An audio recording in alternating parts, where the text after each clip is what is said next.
Q1 भारतीय राजव्यवस्था के संदर्भ में संसद में सचेतक प्रणाली व्हिप सिस्टम के संबंध में निम्नलिखित में से कौन सा कथन सही नहीं है? ए. सचेतक के पद का उल्लेख न तो भारत के संविधान में है और न ही संसद के किसी भी सदन की प्रक्रिया और कार्य संचालन नियमों में है। बी. गृह मंत्री लोकसभा में सत्ताधारी दल के मुख्य सचेतक चीफ व्हिप के रूप में कार्य करते हैं। सी. पार्टी सचेतक पार्टी व्हिप का उल्लंघन करने पर भारत के संविधान की 10वीं अनुसूची के प्रावधानों के अंतर्गत अयोग्यता हो सकती है। डी. राष्ट्रपति के निर्वाचन में मतदान हेतु कोई राजनीतिक दल अपने सदस्यों को बाध्यकारी सचेतक व्हिप जारी नहीं कर सकता है। सही उत्तर बी. व्याख्या विकल्प ऑफ ए सही है। सचेतक का पद न तो संविधान में है न ही संसदीय नियमों में। यह संसदीय सरकार के अभिसमय कन्वेंशंस पर आधारित है। विकल्प ऑफ बी गलत है। सत्ताधारी दल का मुख्य सचेतक संसदीय कार्य मंत्री होता है, गृह मंत्री नहीं। अतः यही गलत कथन है। विकल्प ऑन सी सही है। यदि कोई सदस्य अपने दल के सचेतक के निर्देशों के विरुद्ध मतदान करता है तो उसे 10वीं अनुसूची दलबदल विरोधी कानून के तहत अयोग्य घोषित किया जा सकता है। विकल्प ऑफ डी सही है। राष्ट्रपति चुनाव में गुप्त मतदान होता है और राजनीतिक दल अपने सदस्यों को किसी विशेष उम्मीदवार को वोट देने के लिए बाध्यकारी व्हिप जारी नहीं कर सकते। Q2 राज्य नीति के निदेशक सिद्धांतों DPSPS पर विचार कीजिए। आय उद्योगों के प्रबंधन में श्रमिकों की भागीदारी सुनिश्चित करने हेतु कदम उठाना। 2. बच्चों को स्वस्थ तरीके से विकसित होने हेतु अवसर और सुविधाएं प्रदान करना। 3. आय, स्थिति, सुविधाओं और अवसरों में असमानताओं को कम करना। IV पर्यावरण की रक्षा और सुधार करना तथा वनों और वन्यजीवों की रक्षा करना। 42वें संविधान संशोधन अधिनियम 1976 के माध्यम से भारत के संविधान में उपर्युक्त में से कितने DPSPS जोड़े गए थे? ए हॉल केवल 1, बी हॉल केवल 2, सी हॉल केवल 3, डी हॉल सभी 4। सही उत्तर सी। व्याख्या कथन आई अनुच्छेद 43A 42वें संशोधन 1976 द्वारा जोड़ा गया। कथन 2 अनुच्छेद 39 42वें संशोधन 1976 द्वारा इसमें संशोधन कर बच्चों के स्वास्थ्य विकास की बात जोड़ी गई। कथन 3 अनुच्छेद 38 ये 44वें संविधान संशोधन 1978 द्वारा जोड़ा गया था। कथन IV अनुच्छेद 48A 42वें संशोधन 1976 द्वारा जोड़ा गया। चूंकि I, 2 और IV कुल 3 42वें संशोधन से जुड़े हैं, इसलिए विकल्प सी सही है। Q3 भारतीय राजव्यवस्था के संदर्भ में निम्नलिखित युग्मों पर विचार कीजिए। राजनीतिक उपलब्धि। नेता 1. किसी राज्य के प्रथम गैर कांग्रेसी मुख्यमंत्री EMS। नंबूदरीपाद। 2. भारत के प्रथम गैर कांग्रेसी प्रधानमंत्री मोरारजी देसाई। 3. किसी भी राज्य के सर्वाधिक अवधि तक पदासीन रहने वाले मुख्यमंत्री ज्योति बसु। 4. भारत के सर्वाधिक अवधि तक पदासीन रहने वाले प्रधानमंत्री जवाहरलाल नेहरू। उपर्युक्त युग्मों में से कितने सही सुमेलित हैं? ए होल केवल 1, बी होल केवल 2, सी होल केवल 3, डी होल सभी 4। सही उत्तर सी। व्याख्या युग्म 1 सही है। EMS नंबूदरीपाद 1957 में केरल के पहले गैर कांग्रेसी मुख्यमंत्री बने। युग्म 2 सही है। मोरारजी देसाई 1977 में भारत के पहले गैर कांग्रेसी प्रधानमंत्री बने। युग्म 3 गलत है। वर्तमान में किसी राज्य के सबसे लंबे समय तक मुख्यमंत्री रहने का रिकॉर्ड पवन कुमार चामलिंग सिक्किम के नाम है, जिन्होंने ज्योति बसु का रिकॉर्ड तोड़ा था। नवीन पटनायक भी अब इस सूची में ऊपर हैं। युग्म 4 सही है। जवाहरलाल नेहरू अब तक सबसे लंबे समय 16 वर्ष 286 दिन तक भारत के प्रधानमंत्री रहे हैं। Q4 भारत के संविधान के अनुच्छेद 32 के संदर्भ में निम्नलिखित कथनों पर विचार कीजिए। आई भारत के राष्ट्रपति किसी अन्य न्यायालय को उसके स्थानीय क्षेत्राधिकार की सीमाओं के भीतर इस अनुच्छेद के अंतर्गत उच्चतम न्यायालय द्वारा प्रयोज्य रिट जारी करने की शक्तियों का प्रयोग करने हेतु अधिकृत कर सकते हैं। 2. अनुच्छेद 32 के अंतर्गत दायर याचिका को मृत्युदंड को इस आधार पर चुनौती देने हेतु स्वीकार किया जा सकता है कि अनुच्छेद 14 और 21 के अंतर्गत प्रदत्त प्रक्रियात्मक सुरक्षा उपायों का उल्लंघन हुआ है। 3. उच्चतम न्यायालय को अनुच्छेद 32 के अंतर्गत केवल संविधान के भाग 3 द्वारा प्रदत्त अधिकारों के प्रवर्तन हेतु ही निर्देश या आदेश जारी करने की शक्ति होगी। उपर्युक्त में से कौन सा से कथन सही है? ए होल केवल I और 2, बी होल केवल 2 और 3, सी होल केवल I और 3, डी होल केवल 2। सही उत्तर बी।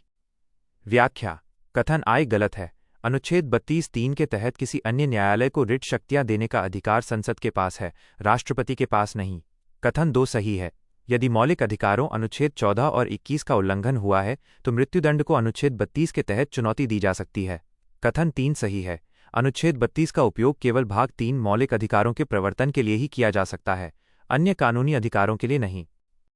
Q5 निम्नलिखित में से किस समूह की तीनों भाषाएं भारत के संविधान की 8वीं अनुसूची में सम्मिलित हैं?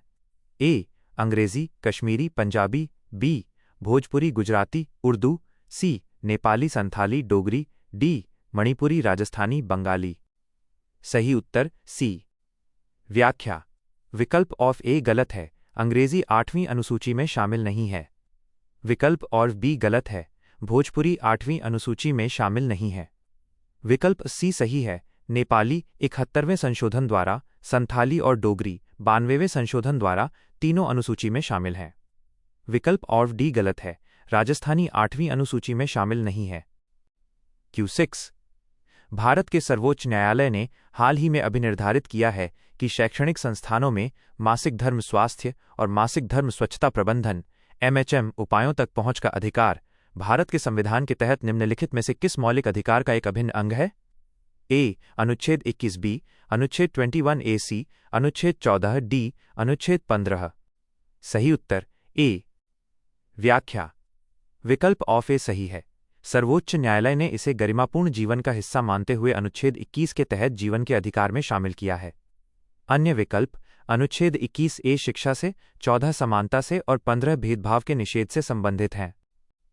Q7 भारत में अधिकरणों ट्राइब्यूनल्स के संदर्भ में निम्नलिखित कथनों पर विचार कीजिए। आय अधिकरणों से संबंधित प्रावधानों को 44वें संविधान संशोधन अधिनियम 1978 द्वारा संविधान में शामिल किया गया था। 2. संसद और राज्य विधानमंडलों को अपने संबंधित अधिकार क्षेत्र के भीतर लोक सेवा मामलों हेतु प्रशासनिक अधिकरण स्थापित करने का अधिकार है। उपर्युक्त कथनों में से कौन सा से सही है? एक होल केवल आई, बी होल केवल 2, सी होल आई और 2, दोनों डी होल ना, तो आई और न ही 2। सही उत्तर डी। व्याख्या। कथन आई गलत है, अधिकरणों भाग 14A को 42वें संविधान संशोधन अधिनियम 1976 द्वारा जोड़ा गया था, 44वें द्वारा नहीं। कथन 2 गलत है, अनुच्छेद 323A के तहत केवल संसद को प्रशासनिक अधिकरण सेंट्रल एडमिनिस्ट्रेटिव ट्राइब्यूनल स्थापित करने की शक्ति है, राज्य विधानमंडलों को नहीं।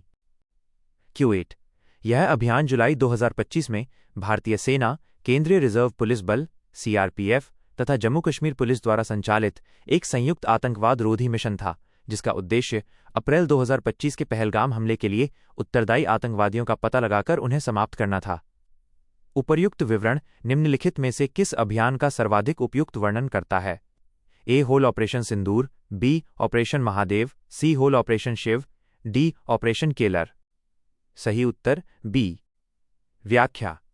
विकल्प ऑफ बी सही है, ऑपरेशन महादेव वो संयुक्त अभियान था जो पहलगाम हमले के बाद आतंकवादियों के सफाये के लिए चलाया गया था। अन्य विकल्प इस विशिष्ट संदर्भ में मेल नहीं खाते। Q9 हाल ही में समाचारों में देखा गया one big beautiful bill act of 2025 किससे संबंधित है?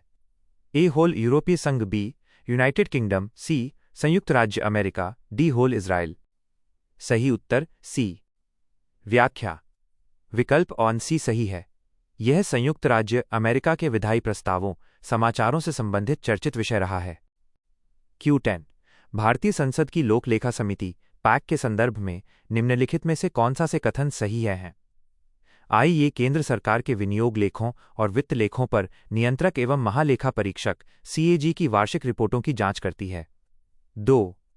लोकसभा में प्रक्रिया और कार्य संचालन नियमों के अनुसार लोकसभा में विपक्ष के एक सदस्य को समिति के अध्यक्ष के रूप में नियुक्त किया जाता है। 3. समिति में विशेष रूप से केवल लोकसभा के सदस्य होते हैं। नीचे दिए गए कूट का उपयोग करके सही उत्तर चुनिए। ए. केवल आई, बी. केवल आई और 2, सी. केवल 2 और 3, डी. आई 2 और 3। सही उत्तर ए। व्याख्या। कथन आई सही है, पैक का मुख्य कार्य CAG की ऑडिट रिपोर्ट की जांच करना है। कथन 2 गलत है, विपक्ष के सदस्य को अध्यक्ष बनाने की बात किसी नियम में नहीं लिखी है, ये केवल 1967 से चली आ रही एक परंपरा कन्वेंशन है। कथन 3 गलत है, समिति में कुल 22 सदस्य होते हैं, 15 लोकसभा से और 7 राज्यसभा से, अतः केवल लोकसभा कहना गलत है। Q11 भारतीय स्वतंत्रता संग्राम के संदर्भ में रिस्पॉन्सिव को ऑपरेशन पार्टी के संबंध में निम्नलिखित कथनों में से कौन सा कथन गलत है? यह परिषदों में प्रवेश तथा ब्रिटिश सरकार के साथ सहयोग की रणनीति को लेकर स्वराज पार्टी के भीतर उत्पन्न मतभेदों के पश्चात उभरी। इसका संगठन 1925 में महाराष्ट्र के अकोला सम्मेलन में किया गया था। यह विधायी परिषदों के माध्यम से औपनिवेशिक सरकार के साथ सशर्त सहयोग के पक्ष में थी। स्वराज पार्टी के पतन के पश्चात यह भारतीय राष्ट्रीय कांग्रेस की आधिकारिक संसदीय शाखा के रूप में कार्य करने लगी। सही उत्तर डी। व्याख्या। विकल्प ऑन ए ऑमा बी कमा व सी सही हैं। ये स्वराज पार्टी से अलग हुए धड़े, जैसे एम.आर. जयकर एन.सी. केलकर द्वारा बनाई गई थी, जो सरकार के साथ सहयोग कर हिंदुओं के हितों की रक्षा करना चाहते थे। विकल्प ऑफ डी गलत है। ये कभी भी कांग्रेस की आधिकारिक संसदीय शाखा नहीं बनी, बल्कि ये कांग्रेस की मुख्यधारा की विचारधारा के विरुद्ध एक अलग गुट था।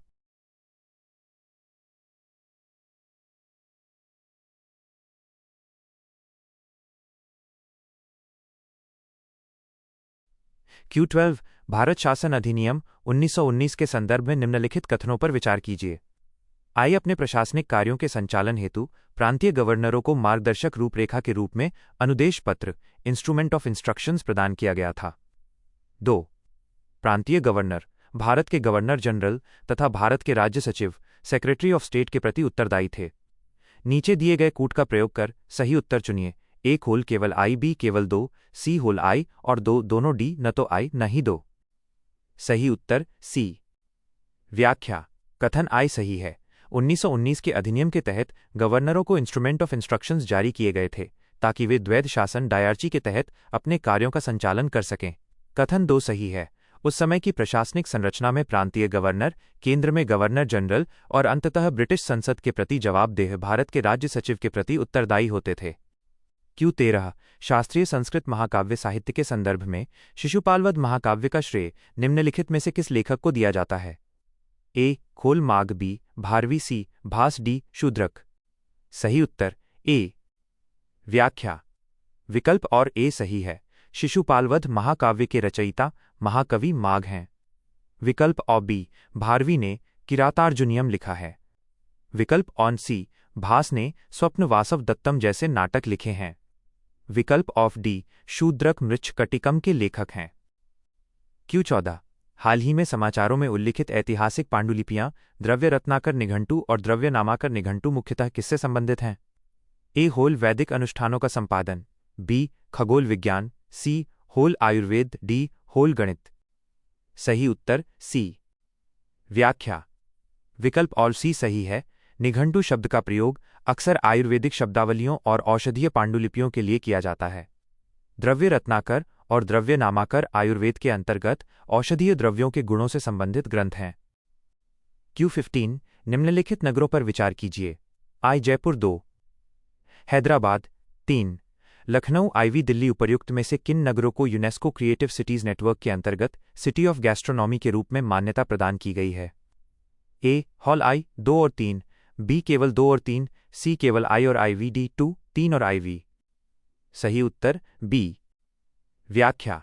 हैदराबाद 2019 और लखनऊ को उनकी समृद्ध पाक शैली, खाद्य संस्कृति के लिए सिटी ऑफ गैस्ट्रोनॉमी की श्रेणी में शामिल किया गया है।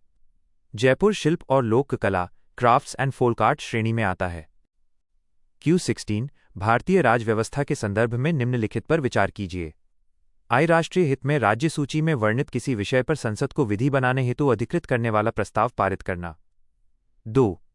राष्ट्रीय हित में विधि द्वारा एक या अधिक अखिल भारतीय सेवाओं के सृजन हेतु संसद को अधिकृत करने वाला प्रस्ताव पारित करना।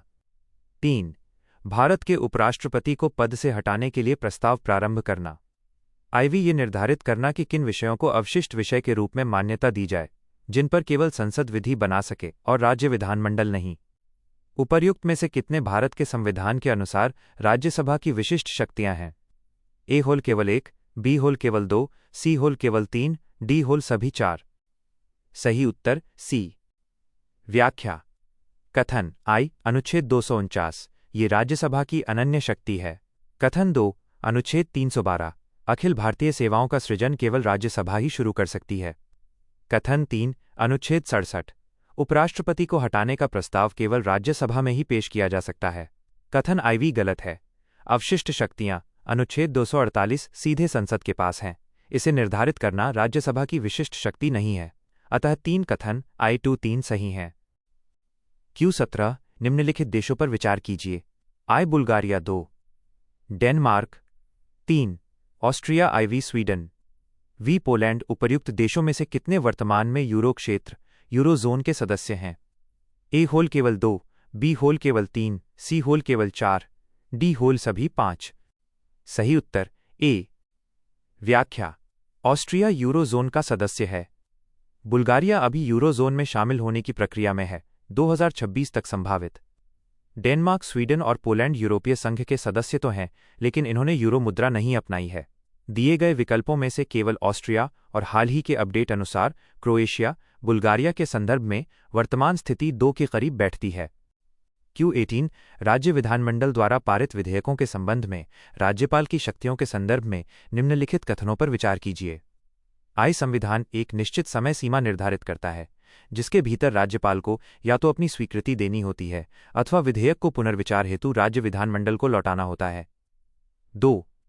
यदि उनके मतानुसार किसी विधेयक से राज्य के उच्च न्यायालय की स्थिति शक्तियों को क्षति पहुंचती है, तो उसे राष्ट्रपति के विचारार्थ सुरक्षित रखना उनके लिए संवैधानिक रूप से अनिवार्य है। 3. राज्यपाल किसी धन विधेयक को पुनर्विचार हेतु राज्य विधानमंडल को वापस नहीं लौटा सकते। उपर्युक्त में से कौन से कथन सही हैं? A खोल केवल I और 2, B खोल केवल 2 और 3, C खोल केवल I और 3, D खोल I, 2 और 3। सही उत्तर B। व्याख्या: कथन I गलत है। भारतीय संविधान में राज्यपाल के लिए विधेयक पर निर्णय लेने की कोई निश्चित समय सीमा नहीं दी गई है। कथन 2 सही है। अनुच्छेद 200 के तहत यदि उच्च न्यायालय की शक्तियों को खतरा हो तो राज्यपाल के लिए विधेयक सुरक्षित रखना अनिवार्य है। कथन 3 सही है। धन विधेयक को राज्यपाल वापस नहीं कर सकते, क्योंकि वो उनकी पूर्व अनुमति से ही पेश किया जाता है। Q19 भारत के संयुक्त सैन्य अभ्यासों के संदर्भ में निम्नलिखित जानकारी पर विचार कीजिए। अभ्यास आयोजित किया गया था। 2025 संस्करण। संबद्ध भागीदार देश। I युद्ध अभ्यास। अलास्का, संयुक्त राज्य अमेरिका, संयुक्त राज्य America. 2. Desert cyclone 2, Rajasthan, Bharat, Israel. 3. Nomadic elephant, Himachal Pradesh, Bharat, Mongolia. IV अभ्यास शक्ति, ला कैवलरी, फ्रांस, फ्रांस। उपर्युक्त में से कितनी पंक्तियों में दी गई जानकारी सही सुमेलित है? A होल केवल 1, B होल केवल 2, C होल केवल 3, D होल सभी 4। सही उत्तर B। व्याख्या: पंक्ति I और 3 सही हैं। युद्ध अभ्यास अमेरिका के साथ और नोमैडिक एलिफेंट मंगोलिया के साथ होता है। पंक्ति 2 गलत है। डेजर्ट साइक्लोन संयुक्त अरब अमीरात UAE के साथ होता है, इज़राइल के साथ नहीं। पंक्ति IV शक्ति अभ्यास फ्रांस के साथ होता है, लेकिन स्थान का मिलान संदर्भ अनुसार 2 ही पंक्तियों को पूर्णतः सही मानता है। Q20 भारत के संदर्भ में निम्नलिखित पदाधिकारियों पर विचार कीजिए। I प्रधानमंत्री 2, राष्ट्रपति 3, उपराष्ट्रपति IV भारत के सॉलिसिटर जनरल V भारत के महान्यायवादी VI. भारत के नियंत्रक एवं महालेखा परीक्षक। भारत के संविधान के अनुसार उपर्युक्त में से कितने संघ की कार्यपालिका के भाग हैं? A खोल केवल 3, B केवल 4, C खोल केवल 5, D सभी 6। सही उत्तर B। व्याख्या: अनुच्छेद 52 से 78 के अनुसार संघ की कार्यपालिका में राष्ट्रपति, उपराष्ट्रपति, प्रधानमंत्री, मंत्रिपरिषद और भारत के महान्यायवादी अटॉर्नी जनरल शामिल होते हैं। सॉलिसिटर जनरल और CAG संवैधानिक रूप से संघ की कार्यपालिका के अंगों में नहीं गिने जाते। CAG एक स्वतंत्र वैधानिक निकाय है। अतः उत्तर 4 है। Q21 निम्नलिखित पर विचार कीजिए। I भारत के राष्ट्रपति 2, भारत के उपराष्ट्रपति 3, संसद के निर्वाचन के लिए प्रत्याशी IV, भारत के नियंत्रक एवं महालेखा परीक्षक। भारत के संविधान की 3री अनुसूची में उपर्युक्त में से कितनों के लिए शपथ या प्रतिज्ञान के प्रारूप शामिल हैं? A होल केवल 1, B होल केवल 2, C होल केवल 3, D होल सभी 4। सही उत्तर B। व्याख्या: 3री अनुसूची में संसद सदस्य, चुनाव प्रत्याशी 3 और CAG ऑफ EV शामिल हैं। राष्ट्रपति अनुच्छेद 60 और उपराष्ट्रपति अनुच्छेद 69 की शपथ के प्रारूप मुख्य अनुच्छेदों में दिए गए हैं, 3री अनुसूची में नहीं। Q22 भारत में जनगणना के संदर्भ में निम्नलिखित कथनों पर विचार कीजिए।